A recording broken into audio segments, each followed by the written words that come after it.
Have you ever been haunted by the idea of endlessness?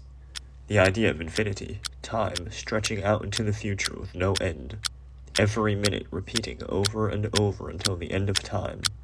You continue to move forwards, but there is nothing at the end, because there is no end. You simply continue on as you are, without change, and you exist in perpetuity, with no end in sight, just time, forever and ever, unceasing, endless, infinite.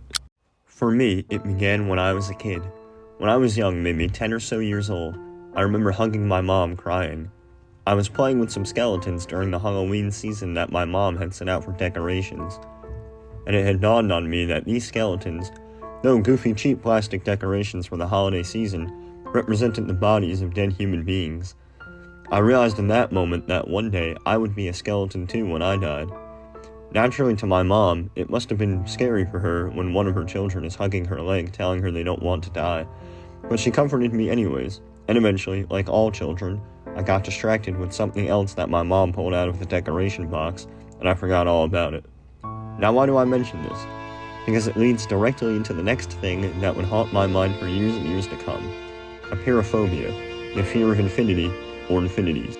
I can distinctly remember laying down in my bed, having stayed up till around 10 or 11 in the evening, rebelliously late for an early teenager, having just finished reading a segment of the Lego Bible, a cartoonish rendition of the Holy Scripture illustrated entirely with Legos from setting to characters. Having just finished the final chapter of Revelations, I was just thinking about how it would be to live with God for all eternity. All eternity, an easy enough phrase that people casually throw out when they reference heaven, but one that has a very understated gravity to it. Which is to say, not giving it much thought. All eternity. Imagine eternity, a length of time stretching forever past any comprehension. I lay down and began to panic as I realized that I would wake up in heaven one day, and then the next day, and then the next day, forever, year after year, century after century, until I had spent more time there than the physical universe had ever existed for, and would ever exist for. And then I still would not have even scratched the surface of eternity. It is forever, a scale of time so vast and incomprehensible, the human mind cannot encapsulate it. It is beyond our understanding, simply because of its enormity. Sure, we understand that if something's forever, then it does not have an end. But we as humans don't easily understand the sheer monumentality of something without an end, because everything in our life is dependent on time. Now, when I say everything in our lives is dependent on time, I mean to say that for us, everything has a beginning and an end. We wake up in the morning, and the morning lasts until 12 noon, and that's the end of the morning. And then the afternoon begins right after that, and ends when the evening begins. And the evening ends when the day ends, and then morning begins again. We begin school, and that lasts for a set finite amount of time. We get in the car and drive to work, and that only lasts a set finite amount of time. Everything we do only lasts so long, from its beginning to its conclusion. Seconds begin and end, minutes begin and end, hours, days, weeks, months, years begin and end. Everything in our lives is comprehended on some basis of beginning and ended, and it's measured in time. So for us, it's easy to say forever as being dumbed down to mean something that goes on for a very long period of time. But forever has a beginning. But unlike everything else in our lives, and including our lives themselves, forever has no end. Eventually, though, I would be relieved of my fears as a child that had put me into such an anxious panic as I tried to understand the concept of forever, when I finally read the final book in Dante's Divine Comedy. In the Divine Comedy, the main protagonist Dante, a medieval Italian poet, exiled from Florence and mourning the loss of his love interest Beatrice, who was betrothed to another man, finds himself walking through the woods in a dream when he's blocked by several large beasts and then by chance rescued by an older Roman poet, Virgil, who Dante greatly admired. Virgil tells Dante that he has been sent by Beatrice, who fears that Dante's soul will not reach salvation, and that he must journey through hell, purgatory, and heaven in order to be saved. So Virgil takes Dante through the infamous 9 layers of hell, where he meets all the people that he didn't like in life, or people who wronged him or threw him out of Florence, the typical medieval Italian hit piece for politics. The typical idea of hell you'd come to expect from somebody who did not like a lot of people. After reaching the center of hell, Dante climbs Mount Purgatory, where he must go through all the challenges and punishments as a result of his sins on earth. After each challenger level is complete, a peccatum, or a letter P representing the specific sin of that layer, is scrubbed from his forehead until he reaches the top of Mount Purgatory, where he can finally ascend into heaven, where he travels through the layers of heaven, or what we can only comprehend as layers.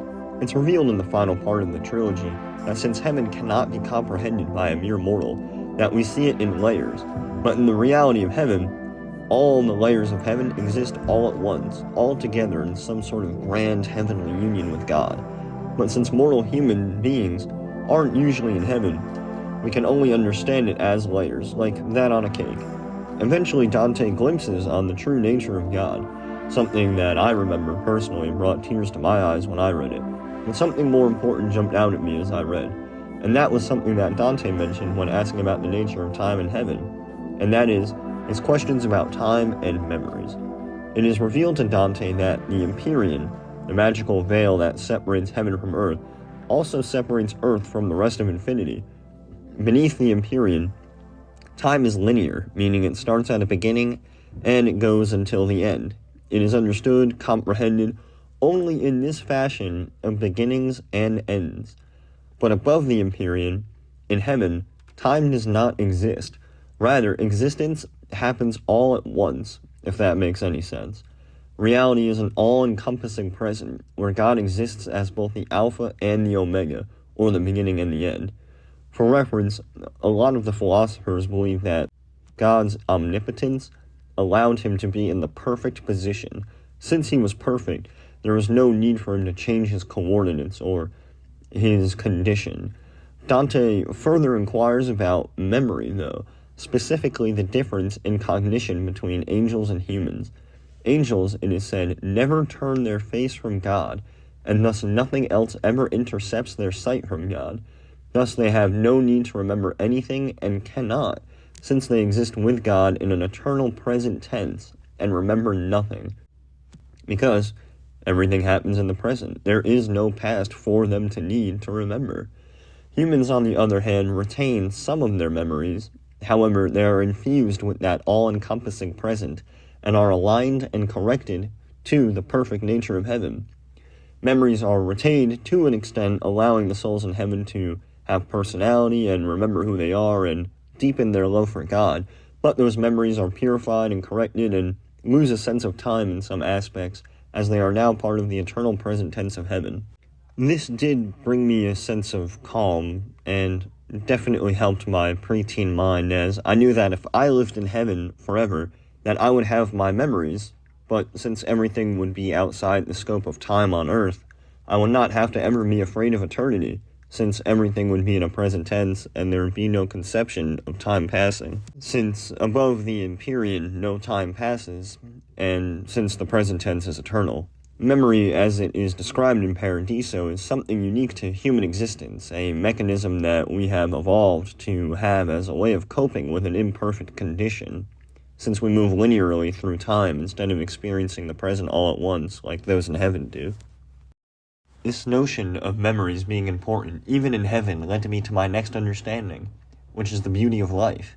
In fact, in every culture, in every time, humans have had a fascination with life, death, and the afterlife. Some believe that there are a finite amount of souls that are grown from a tree, and when they fall, are recycled onto the earth. Others believe they will end up in some ethereal idyll or some other version of a paradise. Heaven in Christianity, Asphodel in ancient Greece, Jannah in the Islamic religion, and so on.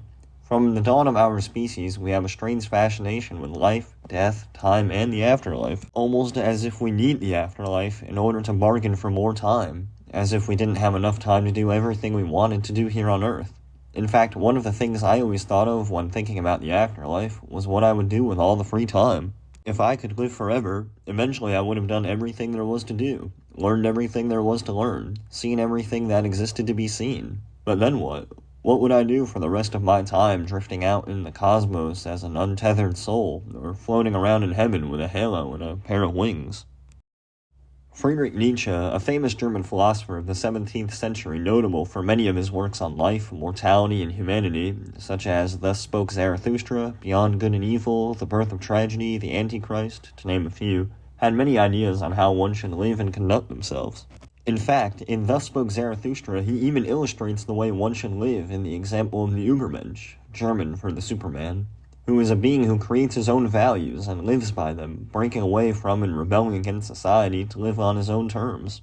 Zarathustra, the driver of the story, our main protagonist, goes on a journey to see all that he can see in the world, and through his travels imparts a variety of wisdom on how to become like the so-called coming man, or the Übermensch, what he also considered to be the next step in human evolution. A man that would be born from all the errors of our ways and all the successes and failures of our world and societies, and become a new man who would live for himself, and do as he pleased, who would define good and evil for himself, and live according to those values and himself. The book is full of wisdom, such as the 3 transformations of man, from a camel who walks in the desert, shouldering the burden of all the values and virtues placed on him by society, doing everything he is told to do, then a lion who is proud and ferocious and unencumbered himself with all the expectations and fends them off from being taken back up. And then, when he has made himself enough of a blank slate and made enough space for himself by fending off everybody who tries to tell him what to do again, the lion can transform into the final stage, a child, which Nietzsche states has the most important ability of them all, something he calls the sacred yes-saying, or the ability to try new things, to look for new values, a new identity, a new way of living. Apart from that sage wisdom, Nietzsche takes his time to list his complaints about organized religion of all things, tying back into the concept of heaven, which he saw as corrupt and corrupting of people. You might already be familiar with Nietzsche if you remember his famous "God is dead and we have killed him" one-liner, which garnered him a lot of angry attention and criticism at the time. But what he was trying to say was not that we literally killed God, but we have destroyed everything that God stood for. Nietzsche mentioned that man made gods from everything that was important to him. Out of all of his values, he fashioned for himself his own idols. And it was natural for mankind to overthrow his gods in succession, and make new ones when he found new things that were of value to him, new wisdom to follow, new things to learn and live by.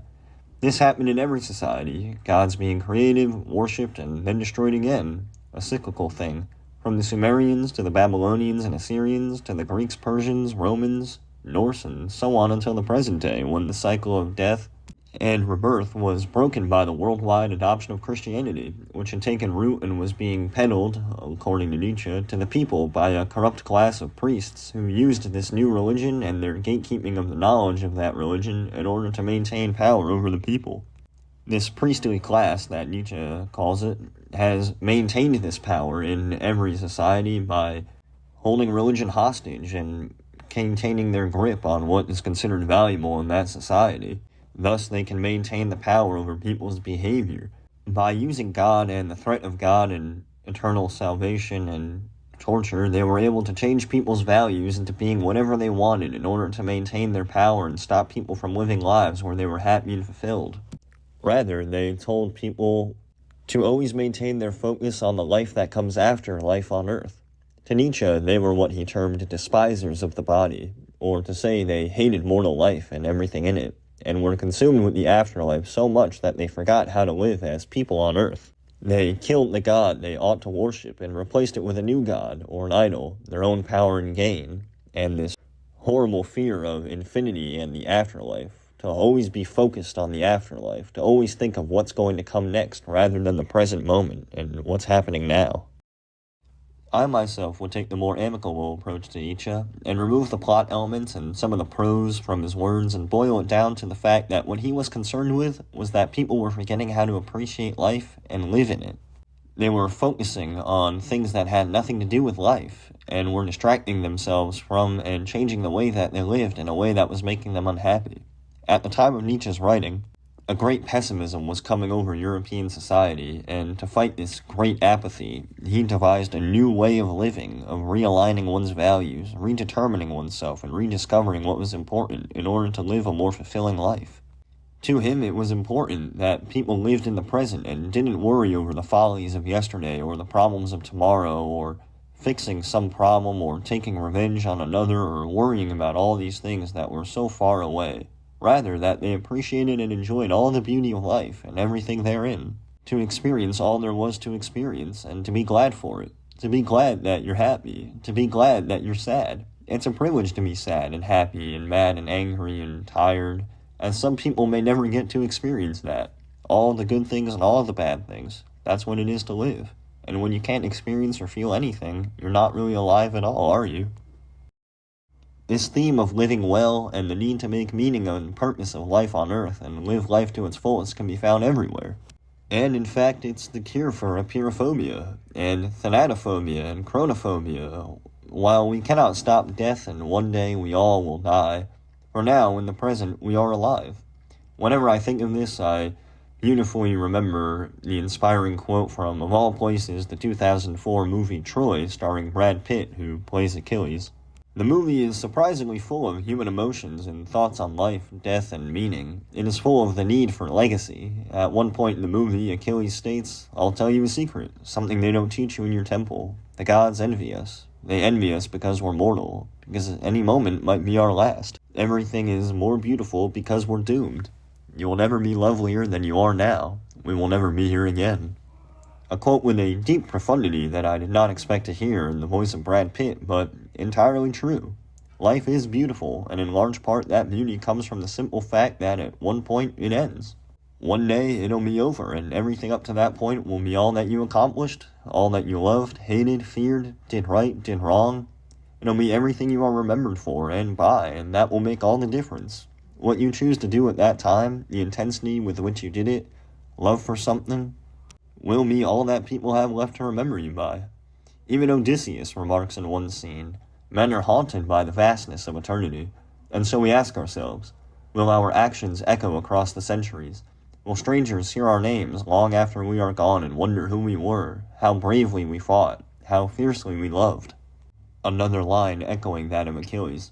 This can be found everywhere, from Mexico's Day of the Dead, where souls are alive in the afterlife so long as they are remembered on Earth, and even in the Old Norse saga, Havamal, which reassuringly states, "Cattle die, kinsmen die, and so too does one die oneself.